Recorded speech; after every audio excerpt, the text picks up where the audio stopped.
Hello guys, it's Imran here from Artintech. Today I'm going to show you how to create a company profile in Prospect software. So it's simple and quick. Uh, for creating company profile, we have to go in settings. The first option is company profile. We'll select that, and you can see we have a company profile options over here.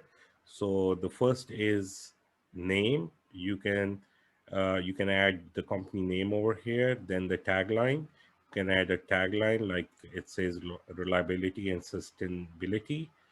And then we have address. You can add a company address, company email, contact number, company website, shipping address, billing address, and notification email.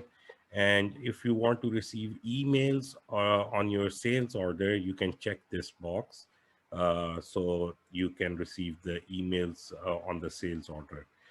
On the other side, we have a logo portion where you can add your company logo, and that's all the information we need for company profile, and hit save. And that's how we can create a company profile. Thank you.